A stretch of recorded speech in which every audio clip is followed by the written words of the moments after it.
In this video, I will demonstrate how to pair printed text with Immersive Reader technology to give learners a choice of support as they read. In order to get started, you want to make sure that you have some type of printed text. In my case, I have one of our HQIM resources. You may choose to use a picture book or maybe even a novel. I'm going to go ahead and make sure that I have Microsoft Lens installed on my device. In our district, we can definitely go over to self-service and install it here. It should be available and is in alphabetical order. So just take a moment and find Microsoft Lens PDF Scanner and install.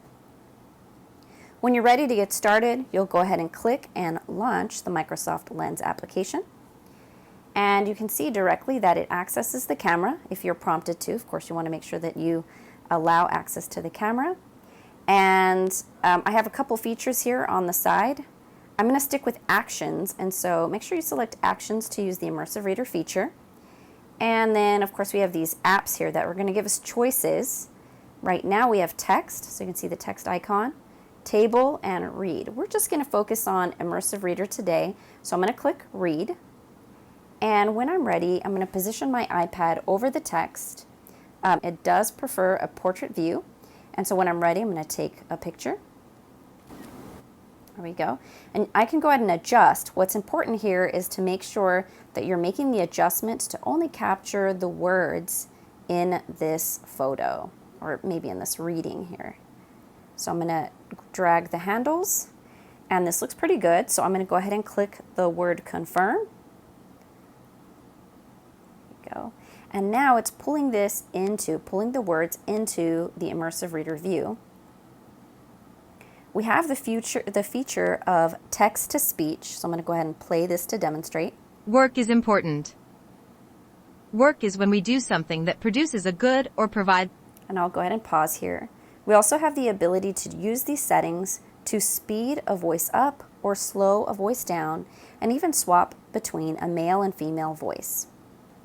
Up at the top, we have additional features like this big A, little a, where we can increase the text size to make the size more comfortable for the reader. We can also increase the spacing. I'm going to go ahead and turn that off and turn this on. We can adjust the fonts. We also have themes and colors, and so I'm going to go ahead and click on more colors. This is where we can pick a background color that might be more comfortable for the reader. So I'm going to go ahead and click dark theme, or this sepia theme. Next, we have some of our grammar options. This is where we can go ahead and space our words out into syllables. We can even highlight parts of speech. So I can turn on nouns and verbs, and even more so, we can customize these colors to match specific colors you might be using with your students. So I'm going to go ahead and turn all of the nouns blue and the verbs red. I can turn the adjectives on, the adverbs, and if needed, you can even show the labels if students are having a hard time deciphering between the colors. So moving on, we also have reader options, and so I'm going to go ahead and click these reader options here, and this is where we can turn on line focus. Right now, if I were to press play, it should be highlighting the word. Provides a service. Heading back over into these reader options, we can turn on line focus. So if I just want to see one line, there we go, while we're reading. Service. Work can be a physical or mental activity. Then we can go ahead and turn that feature on.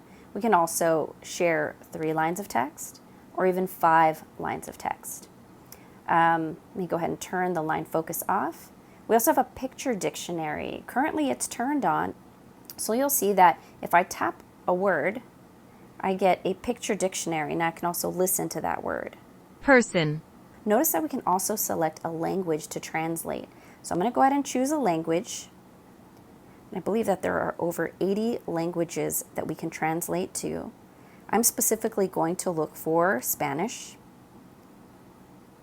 There we go. And now when I head over to select a word like person, I have the word available in English and in Spanish. Person. Persona. Okay, let me head back over to my reader options, document, and turn that on. It's going to translate the entire article or the entire reading. And so I'm going to go ahead and listen to this. Física o mental. Una persona puede elegir trabajar como panadero o bombero. Let's pause. Maybe I want to practice reading along with this language, and I'm going to slow it down just a little bit. Bombero.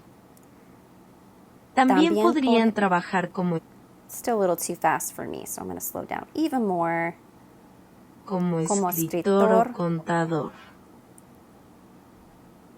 El trabajo que hacemos se llama nuestro trabajo. So for me, while reading in Espanol, I want to slow it down so that I can read along with Coralie. So these are the amazing features that are available for our learners to support them using Immersive Reader. And so remember that we just simply went from the text view. So I'm going to cancel out of this, hit the back button. And if we have text that's printed, but we would like that support, the accessibility supports of Immersive Reader, we want to use Microsoft Lens, head to Action, select these apps here to make sure that Read, this Immersive Reader icon, is selected. I believe it's really important to share with our students that they have the tools that they can use to support their learning while at school and at home. I challenge you to try out Immersive Reader in Microsoft Lens.